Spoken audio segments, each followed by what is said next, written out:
Danny here of the Punny Drummer. Now, something that I like, that a lot of musicians like, is I really like listening to vinyl records. And not necessarily because it's technically sound better from like an audiophile standpoint. I like the sound of it. I like vinyl. I like kind of the old school thing of going to a record store and picking up the vinyl you really like, or maybe finding one hidden in the box somewhere. Of course, though, there are kind of the bad things about it that we've kind of moved on to other forms of media. Yes, unlike MP3 or digital file that you can listen to over and over and over. If you eventually want on one side of a record, you'll wear it down. Everyone who's ever used vinyl knows, of course, that sometimes it might get stuck, and then whatever you're listening to it might get stuck, and you keep getting the same thing over and over, and you keep getting the same thing over and over, and you keep getting the same thing over and over, and you keep getting the same thing over and over, and you keep getting the same thing over and over. So just talking about it, I mean, getting a first vinyl record we're all familiar with and keeps repeating over and over. Something that I pretty early on realized when I was first starting to listen to vinyl, like some drum solo, and the drummer's playing some sick drum lick, and you're thinking, oh, it's cool, they're repeating this phrase over and over and over, and then you realize, no, they just played it once or twice, it's just, oh no, my record's stuck. But hearing that a bunch kind of got me thinking, could I do that? Could I play and replicate the sound of a drum lick getting stuck in a record playing over and over? I play lick over and over so cleanly, so accurately, so consistently over and over that maybe if you listen to it you couldn't tell whether I was playing it over and over by myself or maybe I was just looping something.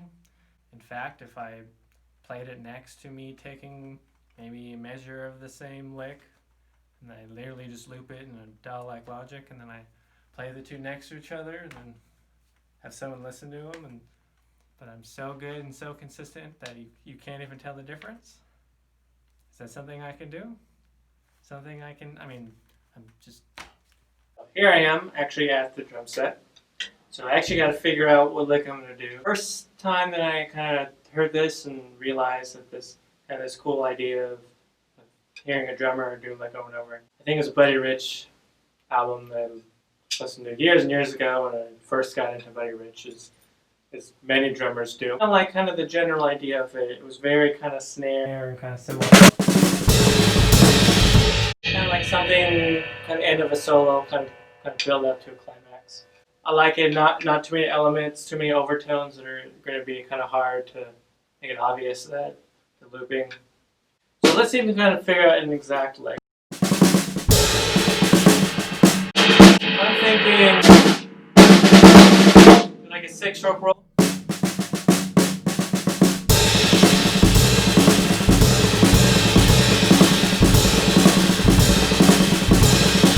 Let's mix up what the accent is.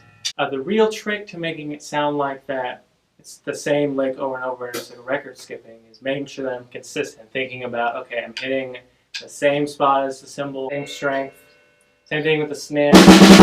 Try to be as consistent as possible.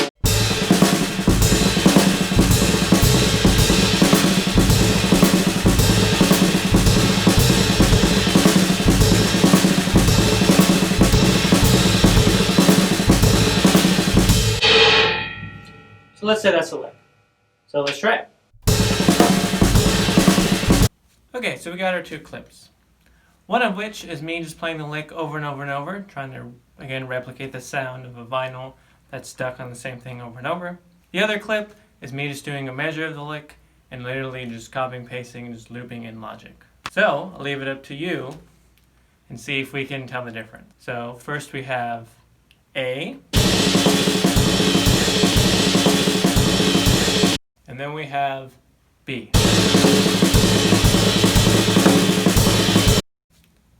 Not sure? Super obvious? Let's hear it again. A.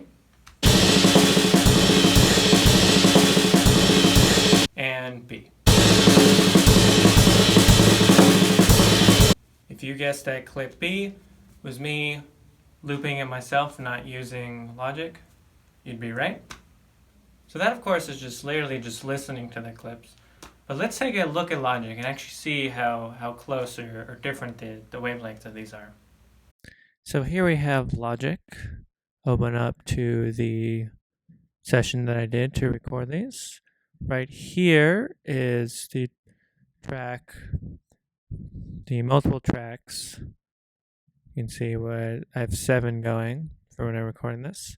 And this right here is a section that was me playing and looping it myself and trying to replicate the sound of the vinyl, replicating. And here is the same lick, but as you heard this, and as you can tell, anyone who's using Logic, this right here means it's looped. So let's actually take a look at the wavelengths and see that even though I'm doing it myself, the actual wavelengths are pretty consistent, which looks like I did a decent job of trying to replicate it. I'm making and looping it myself. And over here, we have, you can see where it's literally copied. So this is what it is. And then literally pasted. And you can say, obviously, it's exactly the same. Because I literally just looped it. But again, the one that I did, pretty consistent. That's just the length, and that's the easiest kind of visual way, looking at the audio file, along with listening to tell how consistent you are repeating the same thing over and over. All right, so there it is.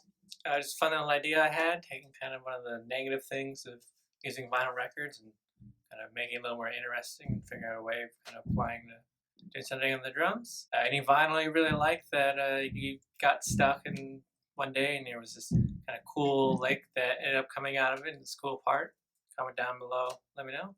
Make sure to like and subscribe. See you guys soon.